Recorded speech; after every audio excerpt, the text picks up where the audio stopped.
Harach began to shake his head from side to side. He thought that Lloyd had rescued him, and he should not have thought badly of him. The young master waved goodbye to the orc. The chieftain's son said that if he needed aid, he could call at any time. The hero told him not to fret and wait until the work was done. Xavier looked at the hero with curiosity, asking where they would find ice. Lloyd stood still with his hand raised, after which he looked back in confusion, saying that he was also curious about where. Xavier looked at the hero in astonishment, noting that these were the eyes of a man who did not know what to do. The knight looked at the young gentleman with worry, asking him if he had signed a contract without a solid plan and if he was going to deceive them. The swordsman's eyes widened in shock. Lloyd asked if he knew the first signs of failure. The hero slightly opened his mouth, saying that he couldn't do this, he couldn't do that. He held his hand out in front of the knight, saying that there would surely be many reasons, so there was no need to act like that, and that without trying, you wouldn't know if it would work or not. The hero looked at the swordsman with a bold look, saying that the one who would succeed would be the one who would be open to everything new and try to mend the situation. Lloyd clenched his hand into a fist, saying that he called this innovation. The young gentleman raised his fist, noting that these were the ideas of a true businessman. The brown-haired man stood still in front of the swordsman. Xavier looked at the guy with anger, thinking that this was impossible, and that such a project had a higher chance of failing. A full moon was visible in the night sky. The hero looked thoughtfully ahead while sitting on a rock. The hero closed his eyes, thinking that everything was right and that he would first make a huge ice block. Lloyd pictured Belle and Padong pouring water into a container. He noted that Padong and Belle would first fetch water from the lake. The hero imagined the image of a wizard who had conjured ice. He noted that ice magic existed in this world, wondering what its rule was. The brown-haired man rested his head on his fist. He thought about magic and the free use of mana and a method based on freely altering the flow of mana. The brown-haired man pictured the image of a speck of magic. He noted that he was certain that this was possible due to daily practice and absorbing mana, and that there were several kinds of natural mana. Orange bits of mana moved in space. A bright flash of mana occurred in space. The hero noted that in this way changes depended on the type of mana. The young master pressed his lips together, after which he grinned slyly, thinking that of course he couldn't use mana as he wished. Padong and Belle were moving toward the hero who was calling them. Lloyd leaned toward the water container, thinking that he could do something alike. The young master dipped his hand into the water, thinking about Asen's mind trick, absorbing mana. The hero spread his fingers in the water, noting that if he took away all the heat energy, then only cold energy would stay in the water. Blue specks of energy floated toward the young master's palm. Lloyd noted that he did everything the opposite way, and it wasn't that simple. Xavier leaned against the wall, crossing his arms over his chest. He watched the scene closely, thinking that he was being open-minded and trying to fix the situation, and he thought he was being unwise. The knight pursed his lips, thinking that he was also being careless. The hero was gathering magic bits with a focused look. The swordsman noted that he was really trying to find a way out with honor. Xavier sighed heavily, thinking that he couldn't grasp him. A blue glow began to shine from the hero. The system notified that he had developed a new skill, thanks to Asen's mind trick. The system notified that the level had increased. Asen's mind trick, double rings, level 2. The sun was shining brightly in the sky a couple of days later. Aku and Harag looked at what was happening in amazement. There were ice cubes in the room. The chieftain asked where he had gotten the ice from. The brown-haired man tapped his hand on the ice, saying that everything would be ready as soon as they installed the padding. The orcs looked at the ice joyfully. Aku noted that there was a lot of room there, and they would no longer have to toss away meat. Haraj noted that they would no longer have to hunt every day. Lloyd watched what was happening with a pleased grin. The chieftain said that they should rejoice and that Haraj should gather the people. The chieftain's son said that it was fantastic. The young gentleman looked at the knight with a cunning grin, after which he raised his index finger, thinking that these were the ideas of a true businessman. Xavier closed his eyes and spread his arms out to the sides, noting that he was not arguing. The weather was clear above the orc tribe. The chief said that their Steel Sand tribe thanked him. The hero slightly bowed, saying that there was no need for gratitude and that he was only following the terms of the contract. Lloyd Friend got 120 workers. Akko pressed his fist to his chest, saying that they, orcs, were different from humans, and they did not do this for the sake of a contract. Though looked at the guy with a serious look, saying that because they were sincerely grateful to him, that is why he, Aj, from the Steel Sand tribe, promised him. The chief stood in a pompous stance, saying that from now on, the Lloyd fronter, a family, and the Steel Sand tribe, the orcs, showed off their muscles, clenching their hands into fists. Pook said that he was announcing an alliance that was stronger than blood ties. The boys looked at the orcs in confusion. The chieftain looked at the young master with a confident look, saying that they proclaimed Fronter as their friend. His enemies were their enemies, and if he needed them, he should just call, and they would come. The hero looked at the system window in surprise. The system notified that the tribe had become available and the orc tribe had accepted him as a true friend. The system notified that he could strengthen his kinship by using the orc's RP bonus, RP for opening the tribe, plus 100. The amount of RP was 611. The hero's mouth dropped open in surprise. He clenched his fist and smiled broadly, saying that the Steel Sand tribe was cool. White clouds floated above the ground. Lloyd said that they had once again set off on a long journey and returned home. The villagers watched the events in shock. The hero said that, of course, the people were shocked. The hero was walking in the company of orcs. He said that watching 120 units of living muscle come to the village. The young gentleman smiled in confusion, thinking that he should write an official appeal to calm the people down, because most often orcs are seen in a bad light. The hero's parents watched the crowd of orcs in horror. The young gentleman said that even though the Baron was aware of his wanderings, he froze in place as soon as he saw the orcs in person. The system notified that the wonderful story of defeating the magician and saving the soldiers had spread throughout the area, and the inhabitants of the estate were praising him for his noble courage. The system notified that he had received bonus RP for achievements in society, plus 300. The amount of RP is 901. The young gentleman said that, besides, he did not even hope to receive a bonus, and he asked to stop praising him, but thanks for the RP. There were vials of liquids on the table. The hero said that the Baron said that he would look for a rich buyer to sell what they got from the orcs, and only the magic things of Rufflin remain.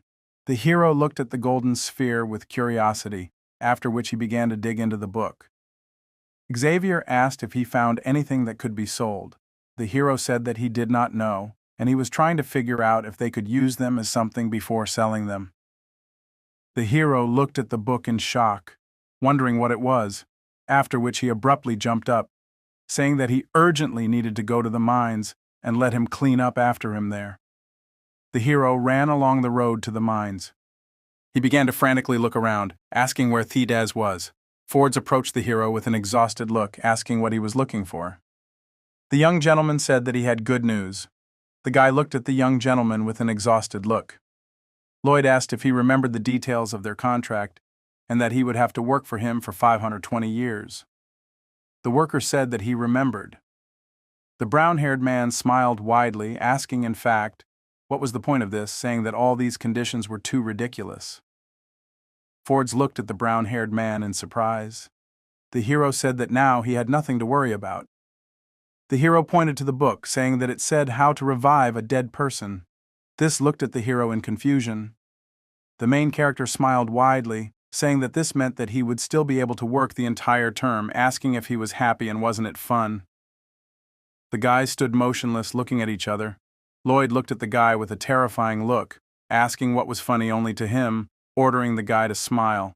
The worker looked at the young gentleman in a daze, after which he smiled widely as tears flowed from his eyes. The young gentleman winked at the guy, telling him not to be so sad. Lloyd walked to the exit, raising his fist up, telling him to be cheerful.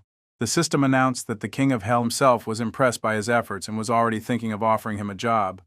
Lloyd told him to slam it shut, asking what was so funny about it. The hero walked with a wide smile. The system agreed with the hero. White clouds floated above the estate. The brown-haired man walked along the corridor of the building, thinking that now he needed to discuss something with the Baron. The main character looked into the room, wondering why he was not there. The maid approached the young gentleman, saying that the Baron was receiving guests in the hall. Lloyd asked about the guests. The hero stared at the servants. The girl said that Mr. Show and Meatloaf were there. The hero continued to stare at the girl, after which his face twisted into a mad smile. The girl wondered what was wrong with his face. There was a beautiful candlestick hanging on the wall. Meatloaf said that as he already knew, he usually did not require the principal amount of the debt to be repaid in a lump sum. Arcas sat opposite the men, leaning slightly. Neef said that, however, this time they could allow him to pay 10% of the debt. Meatloaf smiled maliciously, saying that if he transferred the ownership of the mine to them, the Baron looked down nervously.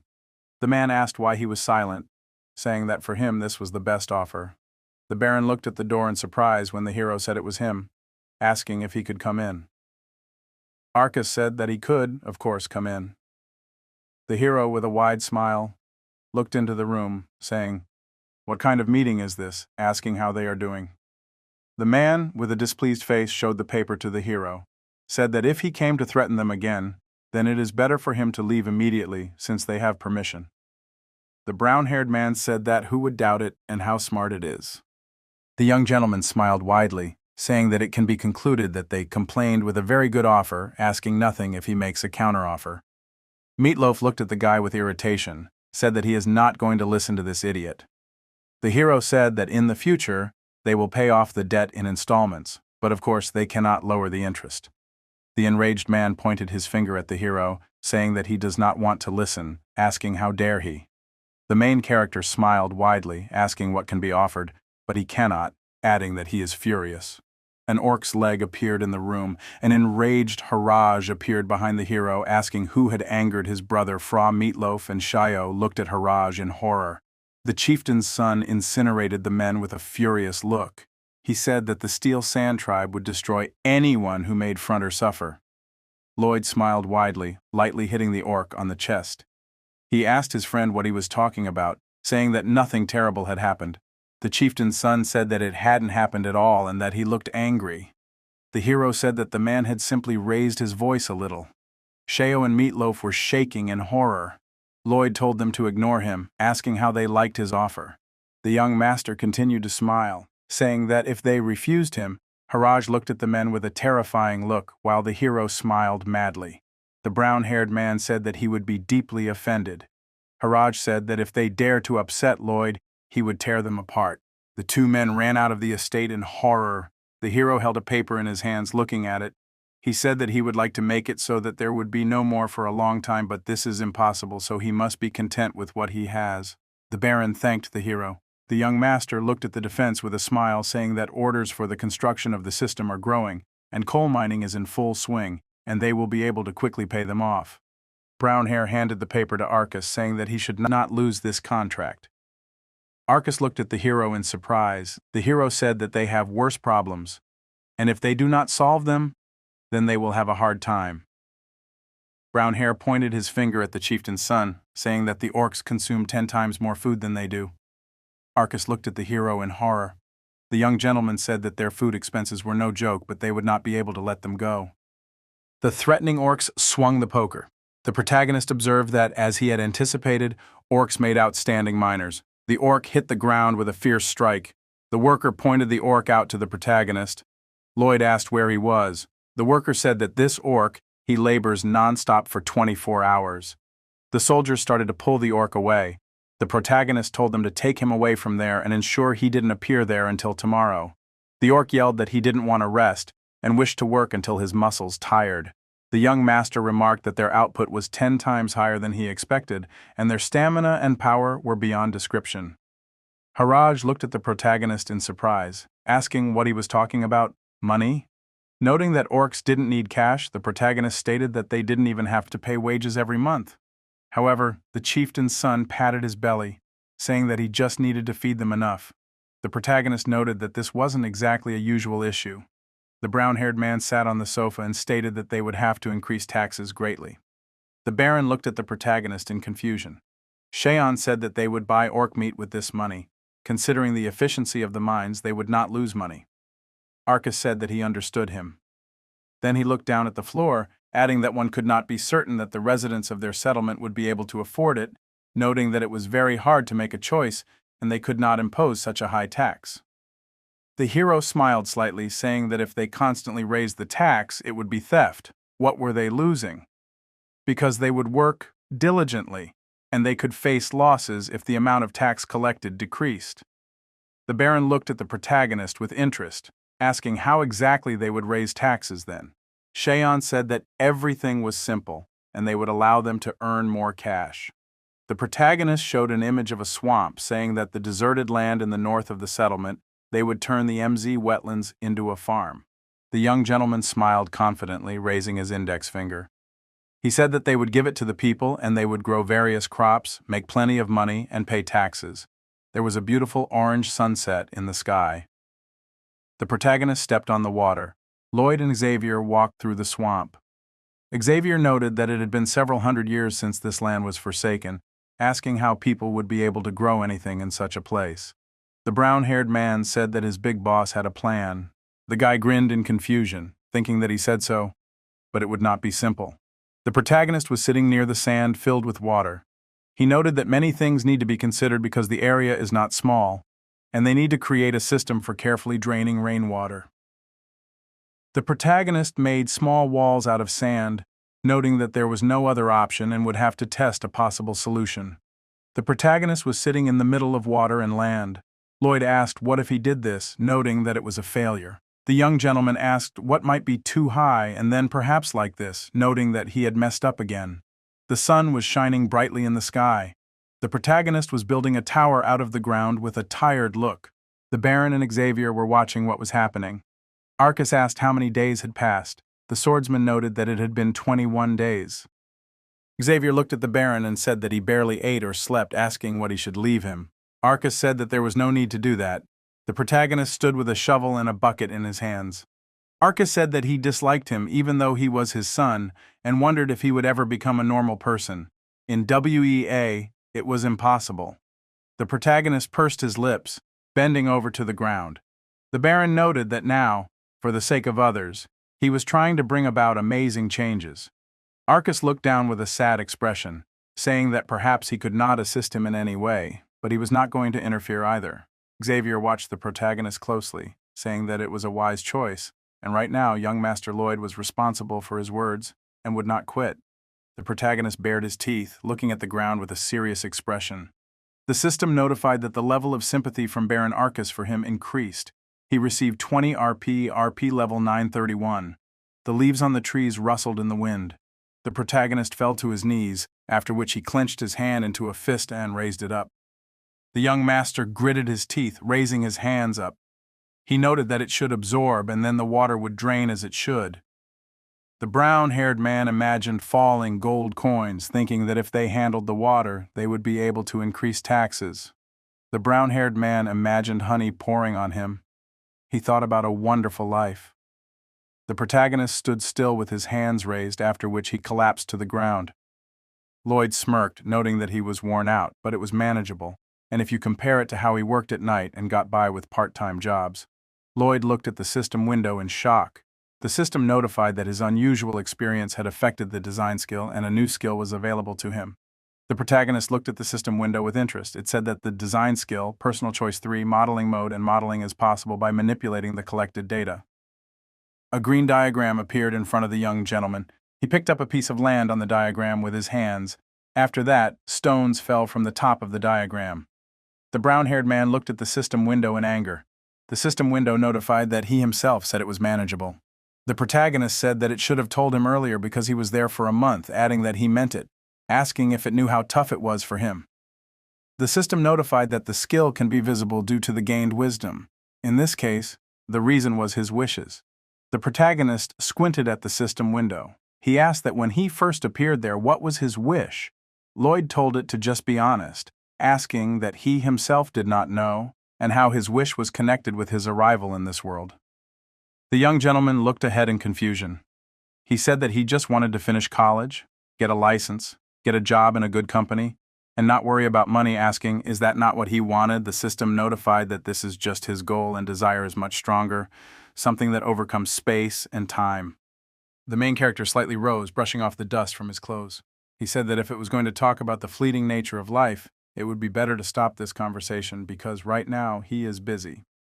Lloyd opened his mouth when Bell and Padong appeared on his shoulders. The protagonist called out to the guys. Lloyd looked at Bell with a smile, asking, maybe it was time to meet new friends? A bright sun was visible behind the mountains. The protagonist stood near the swamp, saying that this was the first step of their project. The rodent and the snake looked at the protagonist in shock. The young gentleman said that they needed to pump out all the water from there. The rodent began to wave its paws nervously. Lloyd asked if the two of them couldn't handle it, noting that, of course. The brown-haired man put the small snake on the ground, saying that it meant that they would draw. The guy looked into the distance with a confident expression, noting that he would use all his RP and draw as many creatures as he could. A system window appeared in front of the protagonist. The brown-haired man said to show it random selection of a mystical creature. One choice equals 100 RP. The protagonist thought that since the price would increase by 1.5 times with each choice, he would be able to get 4 creatures. The main character pressed the start button, noting that he did not need any special abilities. The young gentleman stood with his back turned, noting that it would be better to have huge creatures like Piod and Bell to pump out the water, adding that it was somewhat loud. The main character began to speak in an unfamiliar language. A green magic circle appeared in the air, from which a head appeared. A creature flew out of the magic circle, after which it hit the main character in the face. A small yellow ball bounced on the ground. A small hippopotamus stood on the ground, looking at the main character. The young gentleman looked at the creature in shock, asking not to tell him that it was a hippopotamus. Kodong and Bell looked happily at their new friend.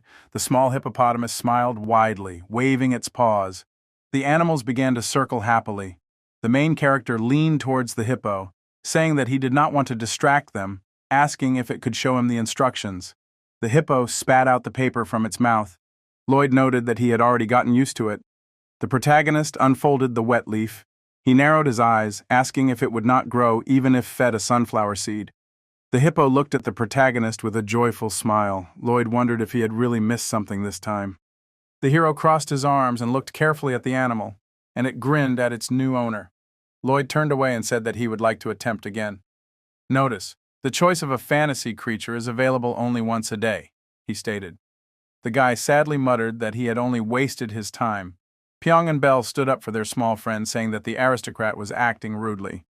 The guy sat down next to them and explained that there was only more work to do, and the hippo was too tiny to be helpful. The hamster and the snake strongly protested. The hero hurried to calm them down. He looked at the new pet and asked what ability it had, and if it could soak up at least the dampness from his clothes. A sign appeared above the creature. Skill, 1-time level 1. The boy leaned forward and asked if the beast could really take in water at once. He wondered how much. Hippo patted his belly with a smile, and the brown-haired boy guessed that it meant 4 times the capacity of his belly. Lloyd smiled stiffly and looked away, thinking that he had gained all the needed skills so far. You could say he was fortunate. The animal drew attention and went to the water to show the ability. It bent down and began to sip. The boy stood and watched patiently, along with the other 2 creatures. The boy raised his eyebrows curiously. The pet had grown larger. The hero squinted, trying to figure out if he was seeing things. Hippo kept drinking. With each gulp, the baby became bigger. The brown-haired man slowly raised his head, looking at the animal. Now, it had reached a huge size, and there was almost no water left. Hippo rose and exhaled. In front of them was a dried-up crater where a fish was flopping pitifully. The guy stared ahead in shock, not understanding how such a volume of water could be drunk in such a short time. That meant they could dry it all up in a few days. Pyong chuckled proudly, showing the owner how wrong he was. The young man smiled awkwardly and apologized to the system as well. He asked if the choice was truly random, since only the skills he required appeared, as if by a snap. The message said that when the hero first arrived in this world, his skills appeared one after another, since his role as a person with a tough fate could bring him too much trouble. He must have developed the knack for luck skill, however, that might not be the case. The boy looked at the system window and grumbled that the system was somehow careless in explaining. Hippo looked at the owner and squeaked. The hero asked if he really wanted to gulp more. The brown-haired man looked up firmly and allowed him to drink as much as he wished, because their building starts tomorrow. The water was gradually draining. The boy planned to begin the construction with the upright drainage method. The workers looked up at the giant animal in awe. First, Hippo would pump out all the water from the marshes, then drain it into the stream and become small again. Then the workers would loosen the dirt and remove the roots and remains of plants. The men worked diligently, and Xavier stuck his blade into the ground using an explosion. Next, they needed to dig holes where they would place bamboo poles. They would need to make sand stakes and use padong to pack the earth. As soon as the water gathered inside the bamboo poles, it would be timed for Hippo's strong blow. Then they would construct a more solid storage facility using his crafting skill. The work was in full swing under the command of the aristocrat, and so 10 days passed. The hero raised his hand and shouted that they still had a long way to go, but when the work was done, they would have a celebration, so they had to try hard. The workers cheerfully supported their leader and got inspired. A cicada was chirping on a tree, and Xavier, all sweaty and half-naked, stood and looked at the field. The guy leaned on a shovel and thought that this deserted area was really turning into farmland. He looked at the tool with annoyance and wondered, since when he started working on a building site, it seemed like there was another job. The knight looked at the gentleman running up. Lloyd handed him a sack of seeds and ordered him to plant them, starting from that end. The interlocutor asked why the knight should do this. The young man answered that it was to chase away various pests and guard the estate. The blonde agreed. The swordsman squatted down and watered the plots. He looked ahead with a blank gaze and thought that he had been stopped again. Next time, the guy decided to make an excuse. The knight turned around at the voice, noting that the marshes were indeed turning into rice farms. The baron and his wife approached the guy. The man said that he was certain that people had heard about this. It was some kind of wonder. In front of them were fields where tired but happy people were working. The protagonist walked nearby, supervising and guiding. A notification appeared. The people of Fra show their admiration and respect for the miracles you have created. You will be awarded a fair amount of RP as a bonus for success in society. Receive plus 450 amount of RP, total 1281. The young man grinned happily, tossing the shovel over his shoulder. Dragonflies flew above him, and clouds lazily drifted across the sky. Sprouts appeared from the soil. Xavier sat down with a watering can and, looking at the plants, smiled with contentment. Lloyd sat next to him, crossing his legs. He said that everything would be ready as soon as they set up the water wheel. The knight looked at him and asked again. The hero smiled and said that during the rains, the water would have to be stored somewhere. Otherwise, their lands would be flooded. He went down to the plots and added that they needed an expert. The interlocutors turned curiously at the sound. People on horseback were approaching them. The hero looked at them calmly and asked who it was. The knight answered that it was Viscount Rayona. His estate was north of these marshes. The horse stopped, and the man riding closer asked who was in charge of this construction. Xavier frowned and told him to speak more politely.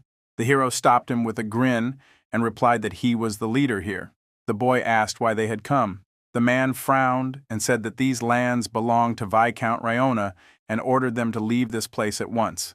The boy and his swordsman looked at the newcomers with displeasure. The MZ swamps, this place had been deserted for several hundred years.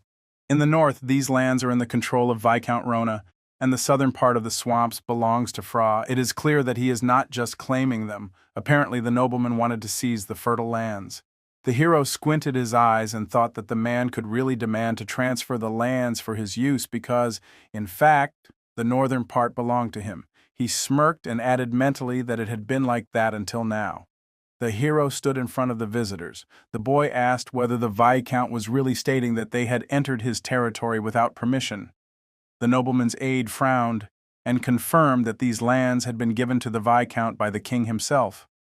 Lloyd frowned and said that the discussion should be held between people of equal rank and suggested that the speaker be quiet.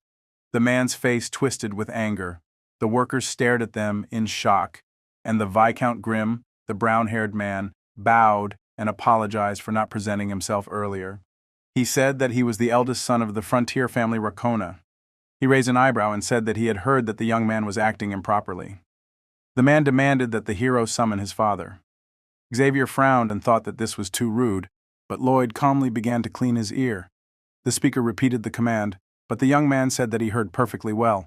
He blew on his finger and muttered that some kind of dung fly buzzed here. Racona looked around for the bug, and the servant whispered to him that he was the one who was insulted. The protagonist stopped grinning and said that the Land Law of the Kingdom, Act No. 321, a special rule responsible for the farming of marshland. The man looked at the young man with displeasure and demanded that he stop immediately. The brown-haired man continued quoting Article 1, the purpose, cultivation of marshes that had been deserted for a long time, establishing property rights to these lands. The speaker leaned forward and became angry, but the young man did not stop. He closed his eyes and reported on the second article. The definition: deserted lands are those on which no one has lived for the past 100 years and where no crops have been grown. Article 3, property rights. Lands that meet all the requirements stated above pass into the control of the one who farms them. The young man raised his finger and said that firstly, Their money and effort were invested in these lands. Secondly, housing for people can be built on these lands. Thirdly, the development of long-term farming is possible. The man gritted his teeth in displeasure and cursed. The hero stepped forward and shoved his hands into his pockets to name the fourth point. He grabbed a bunch of grass and pulled an onion out of the ground. The boy said that all this was supported by a special rule when the first harvest had already been gathered from these lands. Riona looked at him in fury. The knight stared at the gentleman in amazement, remembering how he had said that the seeds would help keep pests away. The youth smiled and congratulated the Viscount on witnessing the first harvest in the Mort swamps. He added that there was no fee for viewing. They were not that greedy. The speaker grimaced and ground his teeth, not understanding how this fool knew all this and whether he had prepared in advance. The boy thrust the onion at the man and kindly allowed him to take it as a gift. Lloyd looked fiercely at the nobleman and demanded that he leave their territory. Rakona was trembling with anger, but he said nothing. The adversaries turned and rode away while the young man stood and watched them go. Xavier approached him and asked how the gentleman knew that these people would come here. The hero squinted his eyes and muttered that he had seen such clever guys before who tried to prosper on the work of others. They turned around, hearing a shout of joy. The workers happily raised their pitchforks and rakes, shouting that the young master had protected their lands. The boy winced in irritation and asked where they thought he should get the funds for their wages. Lloyd ordered them to quickly return to work. It was pouring rain, and streams of water flowed down the ditches. The hero sat, not caring that he was wet. Summer was over, and autumn had arrived, and with it the rains. The mill turned the water. He had used the modeling 100 times, but it was too early for him to rest. An umbrella opened above the young man. The boy thought that he should be completely certain that the lands of Morts were truly fertile. The knight held an umbrella over him. Finally, the sun came out. There was no water left in the dug holes. The hero and his swordsman looked at the fields that were not harmed by the downpour. Notification: knowledge in the field of monumental construction has been gained. You have left a significant mark on the civil engineering of the continent of Laurasia. As a reward, you have received great experience. Measurement, intermediate level 3. Land valuation, underground scanning, design, intermediate level 3. Blueprint visualization, terrain layout simulation mode. The hero rose from the ground. Baron's sympathy level +5, Baroness's sympathy level +5, Xavier's sympathy level +3, Bond's sympathy level +2, People's sympathy level +3, RP 1355. Lloyd smiled and said that they could move to the next step.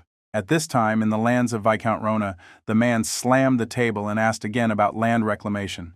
The subject standing opposite him flinched and said that they would be exempt from paying taxes for 3 years. In exchange, they would be required to live in those lands, so they would not be able to leave. The nobleman frowned and muttered that it meant that the residents of those lands would be actively farming them for the next 2 years. Since he was the owner and the land was his, he thought with regret that the MZ swamps promised heaps of gold. Rakona clutched his stomach, which was twisted with worry, and remembered that this was part of his land. The man decided that he would not surrender it so easily. He looked at the manager and, frowning, ordered a council to be called. A couple of days later, the protagonist sat up in bed, clutching his head. The boy opened his eyes and wondered why his head was aching. Maybe it was just tiredness. Lloyd sat up and thought that it was not the time to rest here because they were organizing and distributing. The knight, sleeping in the chair, shuddered when his master called him to work. The boy looked wearily at the swordsman and asked why he was so confused. It seemed that knights could get tired too. The blonde rubbed his forehead. He frowned and muttered that he had never felt like this before. His head hurt like it was going to split. The brown-haired man put his hand to his temple and frowned. The boy winced, realizing something. Testimony of the Baron. Emily the girl touched her temple and whispered that she had a very bad headache since this morning. Testimony of a farmer from the village of Olaf. The man closed his eyes and said that he and all his family members, even the kids, were suffering from headaches. Testimony of a boy named Male, who looks after the cows on the farm. The young man looked at the animals with worry and said that the cows had not been drinking since yesterday and that dehydration was not far away. The hero, in the night, was walking down the street. The boy thoughtfully touched his chin and whispered that the villagers were complaining, and even the animals were avoiding drinking. The boy frowned and thought that the reason was in the water, as he had guessed. One of the most powerful tools the boy could use in this world was knowledge. However, after the incident with the giant ants, he realized that events could be happening now that were not in the book. The brown-haired man expected that Viscount Racona could claim these lands, so he decided to make some inquiries about him. The main source of income for the Racona estate is a secret method for coloring things, and the same method is used to color fruit. The boy grimaced in annoyance and whispered the name of the enemy estate. Arcas looked at his guest in shock and asked again. A subject viscount was sitting opposite him and said that the man understood everything perfectly well. He frowned and demanded that they give them part of the drained swamps, and then they would stop polluting the water. The Baron frowned and shouted, "How dare he threaten me now?" The guest grinned and confirmed that it was a threat. The man slammed his hands on the table and said that he would file an official complaint with the royal court. Racona's servant looked at the Baron coldly and said that perhaps he would even win the case. He leaned forward grinning and added that it would take more than 1 year for them to make a decision. Legal costs, as well as the purchase of drinking water, are not small. The guest asked whether Fro would be able to hold out for that long. The Baron gritted his teeth but said nothing. The guest stood up and advised the man to make a wise choice. He glanced sideways at the owner as he passed. Arcas turned around and said that his son and their workers had shed blood and sweat draining these swamps. He promised that he would not give up a piece of land to such a villain. The man bowed with a grin before leaving. At that moment the door suddenly opened, knocking the guest, and the hero entered with the knight. The young man smiled and said that he had an urgent talk with the Baron. Lloyd bowed and said that the greedy neighbors had decided to ruin their water, and he would like to discuss ways to fight them. Racona's servant put his hand to his cheek and shouted in anger that the guy had just insulted his master. The brown-haired man flinched and said that he had startled him. The hero made a face of fear and asked if the greedy offspring really understood human speech. The face of the guest was twisted with anger. He held out his sword and shouted that Carrot himself was challenging Lloyd to a duel for insulting a noble knight. A little later, the hero was using teaching methods by hitting him with a shovel during the duel. The swordsman curled up into a ball and shouted that he was giving in and accepting defeat. The man in tears held out his hand and asked him to stop. Lloyd sighed and agreed that he had had enough too. The boy suddenly resumed the beating, declaring that the Baron deserved another lesson for his rudeness. Arcas, smiling happily, said, "Oh, this tough son. The duel is over and he still continues." Xavier glanced sideways at his master and thought that he had never seen such a joyful face on his master's face before. That evening, the enemy escaped. The wounded Carrot stood before his lord with his head down. The Viscount looked angry at the servant and shouted that he had sent him to solve the issue, not to return like a beaten dog. The man whispered that he was very ashamed. The nobleman thoughtfully twirled his mustache and said that it was even good that the servant returned so beaten. Carrot looked at the gentleman in surprise. The Viscount leaned on his hands and decided that the only chance to deal with the Baron was to file a lawsuit for assault on a nobleman. He bared his teeth and said that 3, even 4 years would be needed for the proceedings. The hero stretched his lips into a wicked smile and said that this was exactly what the enemy thought. The young man frowned and boldly shouted that Fro would not let their efforts go to waste. He raised his shovel, looking at the gathered soldiers and orcs, and shouted that no mercy would be shown to anyone who stood in their way. The guy said that these lands were soaked in their blood and sweat. Lloyd frowned and said that they would protect their lands from their greedy hands. The army loudly supported the gentleman's speech. To begin with, the hero decided to deal with the problem of drinking water and build a tank using the hippo skill. They would pump water from where it had not yet been spoiled. Hippo's skill, powerful hit, level 3. The animal was pouring out water. The knight looked at the master and said that this was a good option, but the hero and his creature would have to forget about rest. The young man agreed, but added that this was a short-term measure. He turned to the swordsman and suggested that they take care of the water supply system. They would build a channel from the Kapur River from the eastern mountains to their estate. Xavier looked at the brown-haired man and noted that it would not be easy. It was worth thinking about how much work it would require. Lloyd smiled and replied that they would have to cut back on costs, and a lot. He turned around and said that they would earn a lot on this project. The guy threw the shovel over his shoulder and said that it would be 100 times more.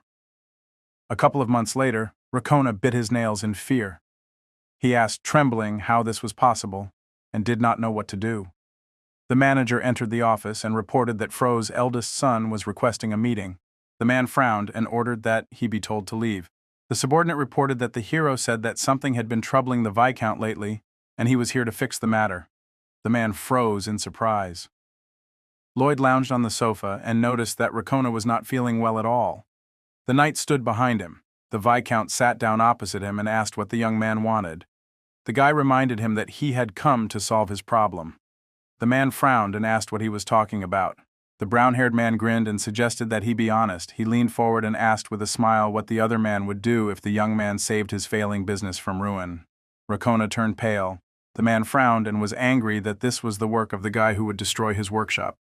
The hero grinned. Lloyd shut his eyes and said, "They did a great job thanks to the fact that the Viscount had ruined all the water. They had to get it from the Kapur River." The other man clenched his teeth, listening to him. The brown-haired man smiled and said that at first he had no clue that this was his doing, as he found out from the supposedly kind note. The water was used for its planned purpose.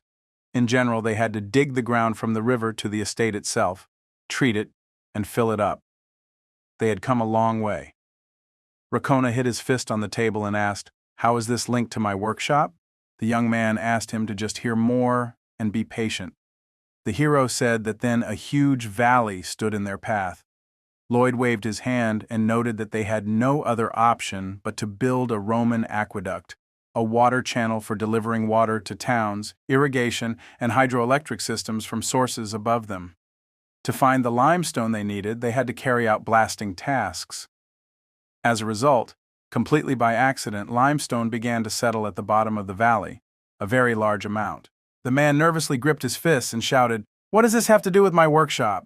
The guy grinned and said that the water from the valley is used in his business. The limestone bits had spoiled the colors of the fabrics. The Viscount slammed the table and said he would sue in the royal court. The hero crossed his arms and said it was his right. The young man smiled and said it would take at least 2 years to reach a verdict. Would anyone still recall Racona's product? The man sweated and gritted his teeth, mentally calling his opponent a vile pest and a piece of garbage. Lloyd stood up and said it was time to leave since he had quenched his curiosity. The Viscount pointed his finger at him and yelled that the hero had messed with the wrong person, since he had many friends in the royal palace. The opponent's face twisted with anger, and he said that the guy would pay him back 10 times over. The brown-haired man just waved his hand and left. The hero and the knight were walking back along the road. Xavier looked at the gentleman and said that he could not grasp everything.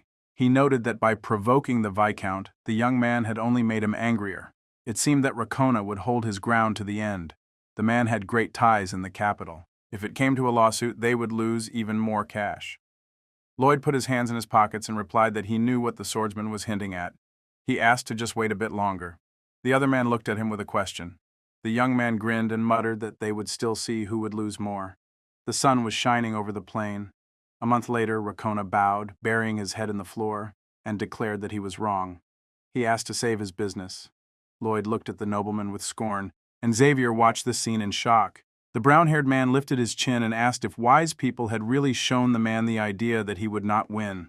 The guy thought it was clear because it would not work to scheme. This would be his final failure. The man replied that he had been rash and that he was truly sorry.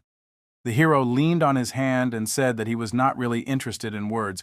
Racona began to sweat and exclaimed that he, the Viscount, was shaming himself and begging in this way. The youth grinned and asked if pride was worth at least 0.1 gold. If so, he would sell it for 1,000 or even 10,000 times more. Tears welled up in the man's eyes. Lloyd leaned over and said that he did not need an apology. The boy showed a contract for the supply of water between Baron Farr and Viscount Racona and asked for only a small signature. The opponent began to look through the paper. The hero said that the man should sign here, and his workshop would be fixed in a week. The Viscount turned pale. He frowned and shouted that it was too costly, and what was the point of paying for water at all? The young man looked fiercely at the nobleman and reminded him that he was the one who taught the hero that water had to be paid for. Racona looked at the young man with fear and shook. The sky turned the colors of the sunset. Arcus flipped through the contract in surprise and asked if such a huge sum would really be coming in every month. Lloyd put his hands on his hips and replied that the Viscount himself had signed the papers. His father muttered that if that was the case, he would be able to pay off the debt and even have some left. The young man clapped his hands and said with a smile that the Viscount turned out to be such a nice man. At these words, the knight turned pale. Xavier knew that Racona himself had started this fight, and in the end, everything ended in favor of their estate and the Baron. However, now the young master was already starting to look like a fiend. After all, this contract did not specify the terms. This means that the guy will drain all the money out of the Viscount until his death, and then he will take money from his heirs generation after generation. The hero smiled wickedly and thought that he would not stop so easily. If he could trade it for money, he would sap all the life out of the man. Arcas raised his head and said that he had good news for his son. Seeing the frozen grin on the hero's face, the Baron said that he was a little worried about his expressions. Lloyd apologized and said that he was just happy. The young man rubbed his cheeks and looked at his father, surprised when he reminded him that he still had treasures given to him by the Orc tribe. Arcas said that Count Creo had sent a letter stating that he was ready to buy them for a good price. The boy and the knight looked at the owner of the estate with interest. The hero tilted his head thoughtfully, touched his chin, and noted that it was odd because for such a sum, the Count could easily find new treasures. The father replied that he did not know the details, but the buyer mentioned something about a bronze statue. In the trading city of Creo, the man in the cloak stood and looked out the window. The Count of Creo frowned. The moon was glowing above the water's surface. Suddenly something appeared on the surface of the water. The man jerked and scowled. The water rose, and a large monster with claws appeared from it. The Count squinted, looking at the Titan Giga. Xavier reported to the Baron that they would sail in a week. The work to restore the water supply in the territory of Racona was nearly complete. The knight folded his hands behind his back and added that, to reduce the cost of travel, only 10 people would go with them. Arcas trimmed a shrub and replied that it was fine if Lloyd decided so. The man fell silent. The swordsman looked closely at the lord and promised to watch over his son. The Baron said that when the knight Karut arrived here and began to threaten and demand half of their lands, in the past, he would have simply surrendered everything out of fear. Arcas looked at the plan and added that he had become bolder thanks to Lloyd's efforts. He said that he was originally a hesitant and weak person. The boy looked at the gentleman in shock and assured him that this was not true. Xavier said that the Baron was the kindest person, always concerned about others. It was he who once sheltered a boy who later became a skilled knight. The nobleman smiled and thanked him for the kind words. However, the man said that it was hard to be a good lord with only such a limited supply of qualities leaders must have. Leaders need strong belief and character. Arcas turned to the shrub and said that this is exactly what his son is now. The knight looked down and thought that the hero's only belief was money, but there was no point in talking about it. Lately, it was difficult for him to stay certain that this was bad. The man stood up and said that from now on, Xavier's job would simply be to care for his son. He grinned and added that the knight must always stay with the Baron's heir. The swordsman looked at his master in surprise and, placing his hand to his chest, accepted the command. The blonde thought that, even though the young man had restored the estate, he would never like this man. He remembered how, in the past, the Baron had asked Xavier what he wanted to do in the future to help him achieve his dream. The boy blushed and replied that he wanted to become a knight who would protect the Baron. The man laughed and patted him on the head. Arcas smiled and said that the little boy who survived the harsh frost would become the strongest in the world. And so, the Baron gave him a wooden sword that he had carved himself, and this gift was destroyed by Lloyd. The Baron's son laughed at the blonde's dream of becoming a knight and stepped on the sword. Xavier entered the room and took off his coat. He looked to the side where the Baron's broken gift hung on the wall. The main character smiled and thanked the guy for using the Frontier Lullaby service. The young man sat on the bed and smirked that the swordsman had become reliant, and if he did not obey, the service would stop immediately. Xavier asked to begin already. Lloyd started to read out another dull instruction, and under his voice the knight began to fall asleep. The blonde thought that he still saw another person in him. The gentleman who made his way into the mine, dug the earth, and defended the estate deserved respect. The brown-haired man snapped his fingers with a smile and said, "Red Sun." The knight fell asleep, hugging the pillow. He hated himself for considering the young gentleman a worthy person. The moon was shining in the sky. The hero was sleeping in bed and the swordsman in a chair. Suddenly, the silhouette of a man with a blade appeared in the open window. He looked at the sleeping Lloyd with hatred and drew his sword. The offender gritted his teeth and thought that the young man was to blame for everything. The man jumped up and raised his sword to strike. At that moment, Xavier jumped up, his eyes flashing. He made a quick lunge, cutting the enemy's weapon. The killer looked at the broken blade in fear. Lloyd opened his eyes, awakened by a scream. The young man stood up and watched in surprise as the knight knocked the intruder to the floor. The next day, the protagonist stood and watched the building of pipes. He loudly asked what was the most important thing in any project. The workers answered in unison that safety was above all. A knight approached the brown-haired man and said that he had passed the information on to Viscount Riona. The aristocrat turned around and praised him. The swordsman looked at the gentleman and asked the reason why the killer attacked him. The hero put his hand on his belt and guessed that it was because the Viscount, who had spent a lot of money on water, fired him first. The guy shrugged and said that he would have done the same. He is paid well but does not fulfill his tasks. Lloyd said that the man attacked him to release his anger. He added that all weak people are alike. The interlocutor asked whether the nobleman knew that this would happen. The hero answered that he did not know for sure, but expected that this could occur. Xavier frowned and said that it was a mistake not to prepare for such an outcome in advance. He was surprised that the gentleman did not bother to plan, although he predicted various situations. The young man looked at the interlocutor and asked him in confusion what he was talking about. Lloyd turned around and asked why he needed to prepare if the knight was always nearby. The blonde stared at the brown-haired man in shock. The hero pointed to himself and said that he was walking and talking only because the swordsman was there. This says a lot about his skills and reliability. The knight winced when the boy asked if he really thought that every 5-year-old boy, left alone by a monster invasion, could survive the winter without anyone's help.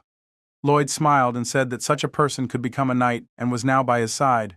So, who else should he trust, if not him? The interlocutor looked at the gentleman in surprise. They exchanged glances in silence. The hero turned pale and asked the swordsman to say something already, otherwise he would feel embarrassed, and goosebumps ran down his skin. The knight swallowed and, looking away, said, "Wow." He thought that he hated himself for considering him a good person. The young man put his hand on his shoulder and grinned that this was quite his style. Notification: Xavier is getting rid of an old grudge in his heart. Interest level has increased by 15. Interest level in you +6 thanks to improving personal relationships. You have earned 32 RP, quantity 1675. The brown-haired man looked at the construction site and said that the pipeline would be finished tomorrow. He smiled and said that it was time to go to Creo for a good amount of money. A cart surrounded by soldiers was traveling through the forest. The protagonist was sleeping, leaning against the knight's back, which the knight clearly disliked. Xavier suddenly raised his shoulder, pushing the gentleman off it. The awakened youth asked if the swordsman had truly struck him. The interlocutor assured him that this was not the case. The brown-haired man frowned and said that the blonde had shoved him, thinking, "It annoys me that a nobleman cannot ride a horse and also sleeps on me." The blonde looked ahead calmly and admired the fact that the guy could now also read minds. Lloyd asked if he had truly hit him. The knight replied that he did not understand what they were talking about. The aristocrat raised his fist and ordered everyone to stop, muttering that everything annoyed him.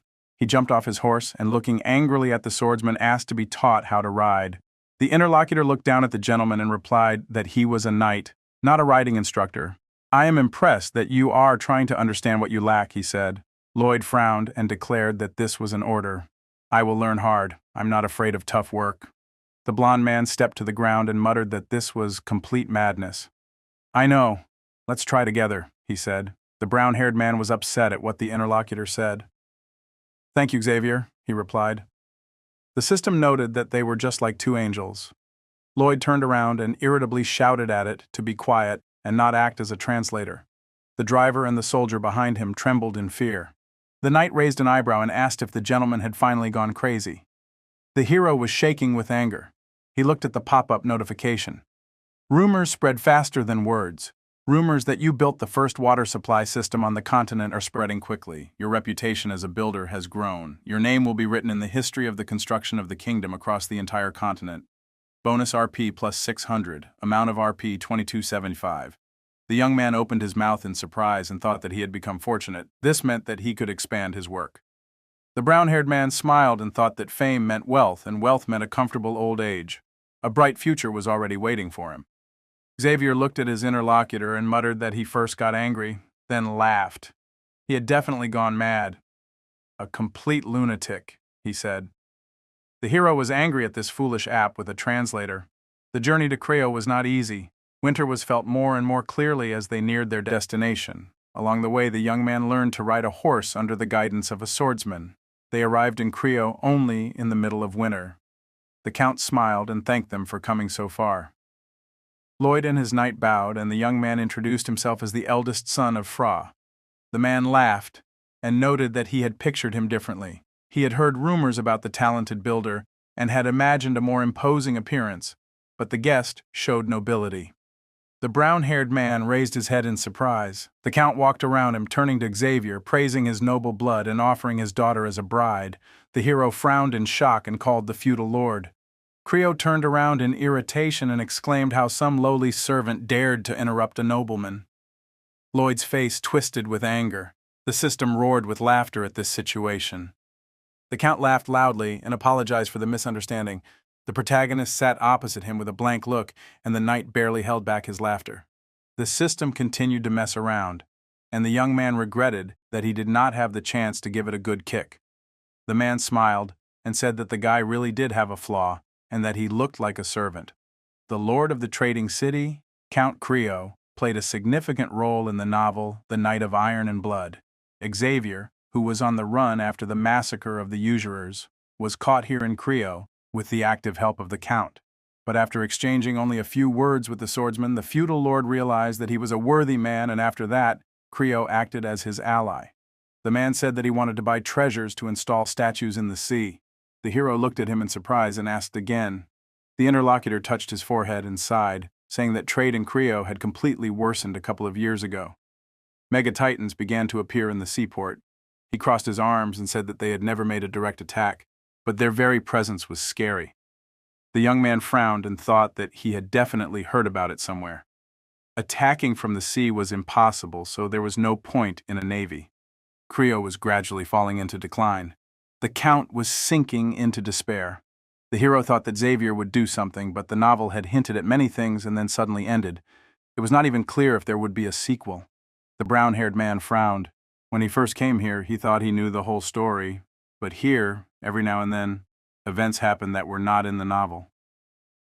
The man looked at the guest and said that he had tried to find out how to get rid of them and had realized one important thing.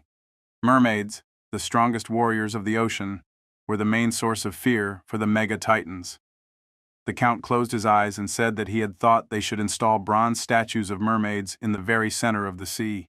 He immediately shook his head and said that he had abandoned this idea. If you make an embankment right in the water to install the statue, the sea will become shallow, and the ships will not be able to sail. The hero looked away thoughtfully.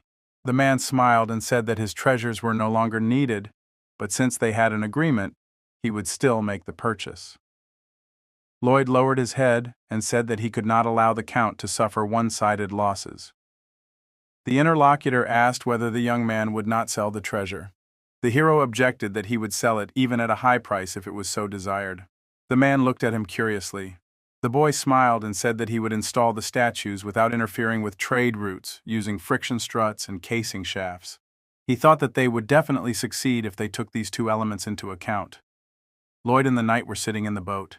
The young man took a breath and dove in.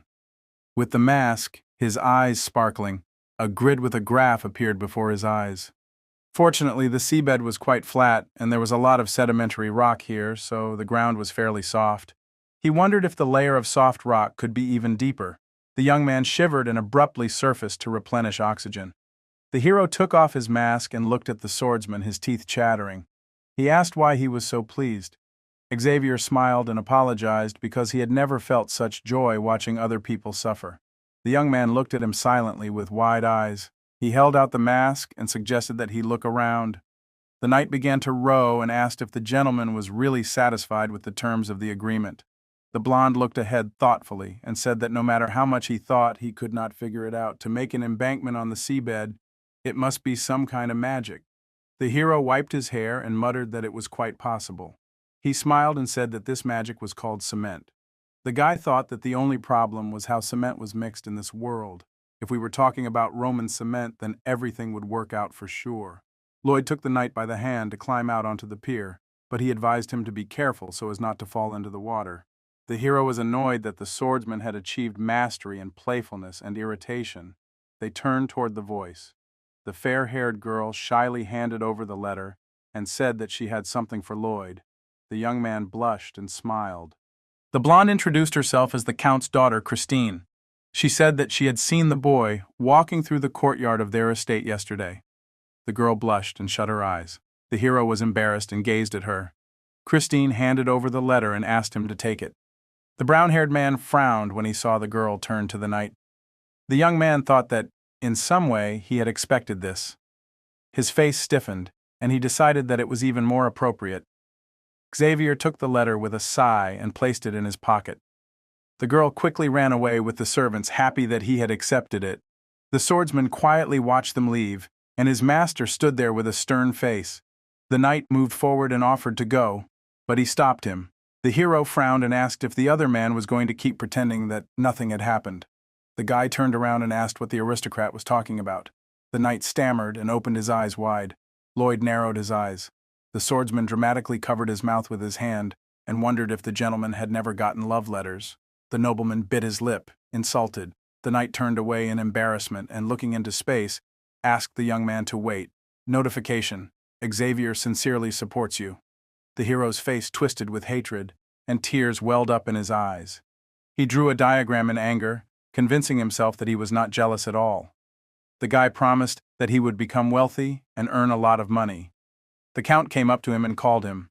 The aristocrat turned around irritably, grimacing. The man winced and asked what was wrong. Lloyd forced a smile and approached the feudal lord, explaining that he was trying to focus on his work. The Count noted that he was frightened and decided that he was some kind of murderer. He crossed his arms and said that most of the requested materials had been delivered except for volcanic ash. The young man thoughtfully rubbed his chin and thought that this was the key material for Roman cement. The benefits of such cement were clear. Any building would be able to stand for 2,000 years. Its reliability was unquestionable. The man looked at his companion and said that it was not so impossible. You just need to go where there were volcanoes. He frowned and added that a trip to such places would take 6 months, even for him. It was a long time. The young man smiled and assured that he had a backup plan. Plan B: forget about Roman cement and use Portland cement. This is a modern building material. The hero sat at the table and wrote something. He only knew roughly how to mix it, but the lack of knowledge was only in the details. The guy looked at the sheet and thought that, even without knowing what to do, you can always at least try. The aristocrat decided to try everything he could. There was snow on the roofs of the city. There was a cracked stone on the table. Lloyd crossed out another formula and realized that sample 129 was also a failure. He thought about what would happen if he chose the right mixing ratio. The young man squinted and muttered that the problem was in the drying. The hero began to calculate a new formula. The animals looked at the owner, who was muttering something under his breath. Pong came forward and squeaked something to the guy. The hamster jumped on his shoulder and rubbed against his cheek. The pale aristocrat said that he was too busy for walks. The other animals also began to rub against the head of the owner. They shook him vigorously until the hero shouted that he was busy. Suddenly, a memory with a puppy appeared before his eyes. He froze, remembering how he said goodbye to his dead four-legged friend and cried at its body. She was all he had left. The guy would like to pet her and play with her again. Lloyd knelt down and hugged the animals. He said that they were much more important than this research. They walked along the shore under the moon. The young man looked down and muttered that he was a terrible person. The creatures looked at him curiously. He put his hands in his pockets and said that everything was going smoothly, so he just gave orders as if they were some kind of robots. The hero closed his eyes and declared that there was no bigger fool in the world than him. The brown-haired man stopped and sat down. YD smiled and thanked the animals. They happily looked at their owner. Notification: mystical creatures sense your sincerity. Mystical creatures see you as family. Affection level: family ties. The hero's eyes widened in surprise. Affection level of mystical creatures, family member. The bell enhancement function has become available. Master a new skill, 500 RP required. The boy smiled in shock and muttered that this was a benefit he hadn't even thought of. Two little animals pointed at Belle. The nobleman looked at her and asked if she really wanted to unlock a new skill. The creatures squeaked. The hero decided that no matter what the skill was, it would find a use. Notification: enhancement function activated. Please select a mystical creature. A circle lit up under Belle. Lloyd squinted from the bright light. The snake was glowing, enhancement successful, level 1, enhancement reward. New skills unlocked, soil absorption level 3, soil processing level 3, metal release level 3, volcanic eruptions level 1. Belle was emitting a faint glow. The hero looked at her in shock and muttered that it was awesome. He noticed the new skill and was happy, and the snake smiled contentedly. The trading city of Creo was covered in snow. Suddenly an explosion was heard from the mountain. All the residents and the Count looked in surprise. Black smoke was rising up. The protagonist and the knight were standing next to a giant snake that was making volcanic dust. Lloyd covered his ears and looked up in shock. He used the skill and saw that it was indeed volcanic ash. The youth grinned widely and demanded that the swordsman praise him. The blonde looked at the master curiously and asked again. The brown-haired man apologized for forgetting to warn him to cover his ears. He shouted that Xavier was frightening. The knight replied that he was not as quick as the young lord and then pretended not to hear again. Thanks to Belle, the cement problem was quickly fixed. The nobleman moved forward, saying that in the construction world, speed is life, so it was time to start. The swordsman followed, brushing off the dust. First, they equipped Belle with a giant diaper to filter out the ash. A 5-layer sieve was attached to the other side. The hero covered his ears and shouted for the little animal to begin. The volcanic eruption skill activated. The Count and his subjects watched with their ears covered. The man looked at the young man carefully and thought that this was beyond his grasp. Starting with skills the feudal lord had never heard of. Ending with their magic, he must find out everything and then report to the king in detail. Lloyd smiled and hugged the snake. The Count decided that if his talent was really as great as they said, it would be sad to waste it somewhere on the outskirts of life.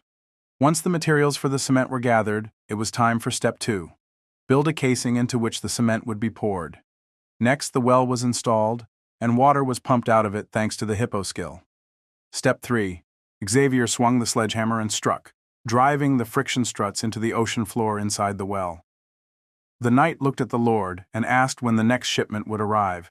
The youth replied that they would have to wait, as delivery took time. He stared at the assistant. The swordsman turned, and asked what that look was. Lloyd shrugged and replied that he was waiting for the boy to say that a knight should not do such things. The other remained silent. The blonde turned away and said that he was a knight and why he had to hammer. The nobleman raised his eyebrows and said that Xavier was in his group, and if he did not hammer, the hero would not earn money and would not be able to pay off the debt. If the youth collapsed under the weight of stress, the baron would be sad and the baroness might also fall sick. He folded his arms and asked the brave knight to protect their family. The other frowned and turned around. He struck the hammer with force.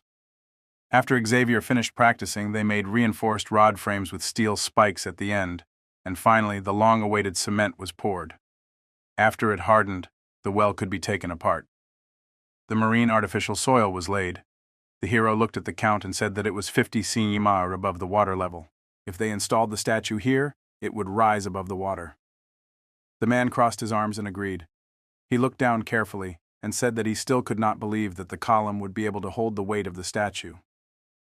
Creo smiled and promised to be generous if everything worked out. The young man bowed with a grin. Night fell. Several ships surrounded the statue. The monument was decorated with gold and jewels. At this time there was a feast on the ships, and the tables were loaded with food. Lloyd straightened his collar, annoyed by it. He looked at the knight and asked how he could wear it. The other noted that the aristocrat spoke as if he was dressed like that for the first time. After all, he had already had similar events. The brown-haired man looked away and muttered that it was a long time ago.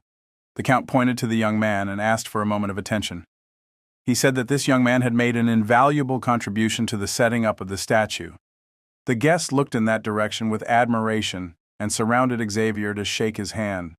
Lloyd remained standing with a blank expression. He thought that he knew that everything would come to this. The young man convinced himself that he was not jealous and money was more important to him than words of praise. The knight looked at him with pity. The hero mentally asked him to turn away and not feel sorry for him. The Count laughed and said that it was all because of the aristocrat's face. The brown-haired man thought that the man was already getting on his nerves. Creo put his hand on the young man's shoulder and said that he was responsible for setting up the statue. The guests were surprised because they thought he was a simple servant. The ship was lit by lights and the waves were roaring overboard. A shadow appeared under the water and the head of a monster appeared on the surface. He saw the statue of a mermaid and realized that this was their sworn enemy. The Titan went under the water and swam toward the ships. The monster decided that the mermaid was all alone, and he needed to be killed. The guests celebrated carefree, and at this time the monster was approaching. The waves crashed against the ship. The nobles were having fun and drinking, and Xavier sat with a glass and thoughtfully gazed into the distance. He brought the drink to his lips but suddenly felt a tremor and frowned. The knight looked overboard at the ocean surface. The hero approached him and asked why he was sitting there like a statue. He corrected himself, saying he didn't mean a beautiful statue. The swordsman, without turning around, said that there was something out there. The young man looked at his friend carefully and asked again. Xavier said it was something incredibly swift. The aristocrat asked how big it was. The companion answered that it was about twice as large as this ship, slightly bigger than a full-size hippo. Lloyd frowned and, clenching his teeth, swore. A monster was nearing them. The young man pushed through the crowd to the count. The man smiled and asked how he was enjoying the celebration. The brown-haired man came closer and whispered that it seemed like a giant titan was approaching, and they needed to alert the others and evacuate the people. The feudal lord looked at his warrior named Javan and asked if he felt any strange movements in the water. The man looked carefully at the ocean surface and, bowing, replied that he sensed nothing. Creo turned to the hero and said that Javan had excellent instincts and even suffered from sword master syndrome, so he could be trusted. The young man sweated and thought that Xavier was more perceptive, and he was the main character here. The man smiled and asked him not to worry because no giant titan had ever swum so far. There was no reason to attack. Lloyd frowned and replied that there seemed to be a threat. They looked at the statue. The count sweated and glanced at the young man. He nodded firmly. By this time, Xavier had already approached them. Javan looked at the gentleman and said he didn't know what made the guys think so, but according to his feeling, there was no danger. Creo stretched out his hand and loudly commanded to lift the anchor and move the ship as far away from the statue as possible. The beast was quickly nearing. The sailors rushed to carry out the order. The knight frowned and noted that it was too late. Lloyd turned around and ordered him to cut the anchor. The swordsman nodded and, leaping off, dove into the water. The hero, through Padong, grabbed a seed on the fly and clutched the statue with his big hand. Xavier swam up to the anchor and swung using explosive strength. The guy sliced the steel rings. At that moment, Padong chewed through the rope, and the ship wobbled. The knight cut the second anchor, then another. The guy turned around and saw the beast. The swordsman frowned and gritted his teeth, realizing the enemy was very quick. The ships hurried to sail away from the statue. Giga emerged from the water and screams were heard. The ship tilted and the hero was thrown upward. Padong shuddered, and the monster crashed onto the statue, using explosive force. Xavier leaped out of the water and caught the master. The statue itself flew toward the city and crashed to the ground. The townspeople barely managed to dodge it, and the debris continued to fall on the city. One piece hit a building. People were splashing in the water and yelling. Lloyd frowned and cursed that they couldn't save everyone. He frowned and called Hippo. The young man sent the creature and ordered it to use the one-strike skill. The people began to be pulled into the creature by a funnel. The giant titan reached the city and began to wreck it. Xavier turned around in alarm and shouted that they had to stop it. At that moment, the young man was drifting away on an overturned table. The knight frowned and yelled that the beast was on the other side. Lloyd sweated and shouted for the swordsman to leap quickly. He added that the guy was totally mad if he wanted to fight this monster. Xavier's face twisted with fear and rage. The count ordered the scared sailors and directed them to quickly save people from the cold water. Hippo, at that moment, unloaded the saved onto the deck. The noble yelled and called for help while the beast was already strolling through the streets of the city. The residents fled in terror. The hero glanced at the knight and told him to return immediately. The speaker frowned and asked if the Lord would really abandon the people in trouble.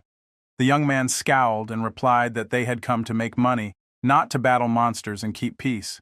He added that this city had its own army and cannons. They would manage without their aid. Xavier stared at the aristocrat in shock and thought that in moments of crisis, Lloyd showed cleverness and urged not to give up. He was a man who did not yield to challenges. The brown-haired man gripped the oar and said that they themselves were deep in work to waste time helping the citizens of other cities. Now was not the time to act the hero. The knight looked at the master coldly and realized that in the end, this is who he is. Notice, Xavier's closeness to you has decreased by 5 points, empathy toward you +1, relationships with active characters have worsened slightly, but this will not affect RP. RP amount 1901. The knight drew his sword and declared that he would handle this. The hero flinched and shouted for the swordsman to stay still, otherwise he would perish. The speaker jumped up and stepped on the sword, using explosive force. He rushed toward the city as if on a surfboard, moving farther and farther away from the master. The soldiers ordered all combat strength to be used. The cannons fired at the beast. Shells rained down on the Titan, but it was not scratched. The soldiers looked at the enemy in fear. Giga growled, intending to slay the people. The beast fired something, destroying the tower. His eyes were burning with the desire to ruin everything. He noticed the fallen part of the statue and charged toward it. The villagers fled in fear. One man tripped and fell. The beast's claw was nearing him. Xavier swung and brought down an explosive force on the Titan. His blade touched the enemy, allowing the man to survive. The knight looked forward in shock, not believing that the attack did not work. The guy flew into the building, and the beast roared with renewed energy. The swordsman took a fighting stance and scowled. The claw was approaching him, but the warrior managed to leap away in time. Giga fired again. His attack was nearing Xavier. He held his sword in front of him, realizing that he could not hold back the enemy. The wave swept him away, and the guy hit the wall. The knight fell to the ground and hurried to stand, leaning on his sword. A beast loomed over him. The blonde pressed his lips together and thought that the beast had taken the bait. That was it. The boy knew that he would never be able to resist such a beast. He could die here, but he would hold on until all the residents were saved. The swordsman looked boldly at the beast and gripped the handle of his weapon. The protagonist was drifting away on a raft. He was breathing heavily and muttering that he was not the only protagonist in this story, and it did not matter how many RP he had if they all went to building. The young man scowled and said that he was also human, and it hurt him to see how cities were wrecked and people suffered. But he was fleeing because he could not do anything. Lloyd stopped and fell silent. He looked down sadly and thought about what would happen if he allowed the city to be ruined and fled. The boy froze. Finally, he gritted his teeth and, frowning, shouted to Belle that they were returning. The snake used volcanic bursts, and the brown-haired man sat on top of it. The young man's face twisted with anger, and he vowed that he would make this lobster villain dance for him yet. Xavier swung with a cry. The beast also went on the attack. The swordsman dodged and gritted his teeth, using an explosive technique. The knight decided that the eyes were a weak spot for any living creature. He jumped up and struck with his blade, but it did not work. The enemy waved his mustache and was about to hit the blonde. The guy froze, looking at the approaching attack. Hippo hit the animal, flew up, and crashed into the beast. The beast fell, crashing into a building, and the hamster shrank and landed on the protagonist's head. Lloyd armed himself with a shovel and hissed that the enemy should not touch his cash.